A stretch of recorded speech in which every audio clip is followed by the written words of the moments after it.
పాడి పంటలు ఛానల్ వీక్షిస్తున్న రైతు సోదరులకు నమస్కారం. ఈనాటి అభ్యుదయ రైతుల పరిచయ వేదిక కార్యక్రమానికి కృష్ణా జిల్లా చల్లపల్లి మండలం నిమ్మగడ్డ గ్రామానికి చెందిన అభ్యుదయ రైతు శ్రీ మాలెంపాటి రంగారావు గారు పాడి పంటల ఛానల్కి ఇచ్చేశారు. నమస్కారం అండి.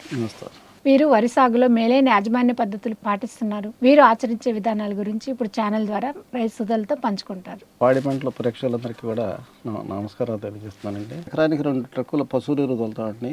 తొలి భూములు కలిదిన తర్వాత నాటేయడానికి ముందు ఒక 45 రోజులు 50 రోజుల ముందే PMDS పథకం కింద గవర్నమెంట్ వారు సప్లై చేస్తున్నారు. సమయానికి అందితే అవి తీసుకుంటామండి, లేదంటే మేమైనా సరే బయట కొనుక్కొని అయినా సరే PMDS ఇది అన్ని పచ్చిరొట్ట విత్తనాలు వేస్తున్నామండి. అది భూమిలో కలిదున్ని దున్నేటప్పుడే సూపర్ ఫాస్ఫేట్ పైన జిమ్మి భూమిలో రొటేటర్ వేయటం మూలంగా లోపల మాగిపోయి ఎరువు కింద తయారవుతుంది. దానివల్ల సేంద్రీయ కర్బనం కూడా భూమిలో శాతం పెరుగుతుందండి. వరిలో 1061 వెరైటీ ఒకటి వేస్తున్నామండి రెగ్యులర్గాను. ఈ సంవత్సరం 13-18 కూడా వచ్చింది.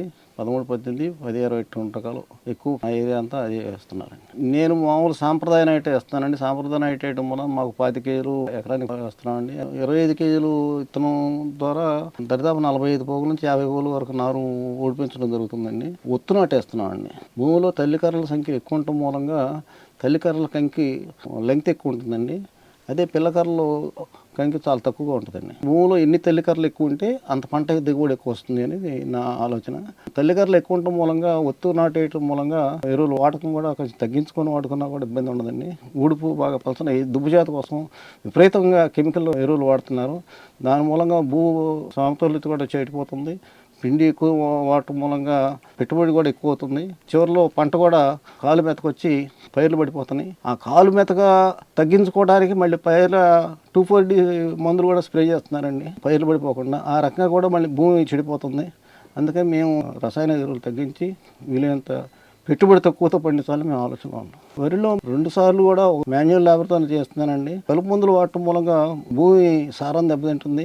బాగా సాయిల్ డిస్టర్బ్ అయ్యి పైరు మీద దాని ప్రభావం చూపిస్తుంది. పురుగు మందులు వాడకం కూడా చాలా వరకు నిషేధం అండి. తప్పనిసరి పరిస్థితుల్లో ఏదన్నా ఒకసారి తప్ప సామాన్యంగా జరగట్లేదు.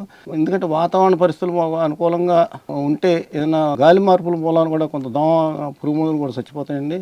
మనాళ్ళు తొందరపడి పురుగులు సాంద్రత చూసుకోకుండా ఏదో టైం ప్రకారం కొట్టాలి కాబట్టి కొట్టాలంటే కొట్టడం జరుగుతుంది. నేను కంపల్సరీ చేలో ఉన్న సాంద్రతను బట్టి ఖచ్చితంగా గాలి మార్పులు ఏమైనా జరగడానికి అవకాశం ఉంటే దాని మూలంగా చచ్చిపోతాయని చేయట్లేదండి. అదే చేలో కూడా పసుపు రంగు అట్టలు కర్రలకి చేసి పురుగుల సాంద్రత ఎట్లా ఉంది ఏంటి అనేది కూడా అబ్జర్వ్ చేయడానికి వీలుగా ఉంది. పురుగుల సాంద్రత ఎక్కువగా ఉంటే మనం ఏదైనా మందులు వాడటానికి అవకాశం ఉంటుంది. కానీ పైన కూడా కల్చర్ ద్రావణం కూడా స్ప్రే చేస్తామండి. మైక్రోన్యూట్రియంట్స్ ఇవన్నీ కూడా అన్ని కలిపి ఉంటుంది. దాంట్లో అన్ని రకాల జీవన ఎరువులు కూడా కలిపిన ఇది కూడా 2 సార్లు స్ప్రే చేస్తున్నాం. దాని మూలంగా కూడా మాకు ఈల్డింగ్స్ బాగానే ఉంటున్నాయండి. పిచికారీ డ్రోన్ ద్వారానే జరుగుతుందండి.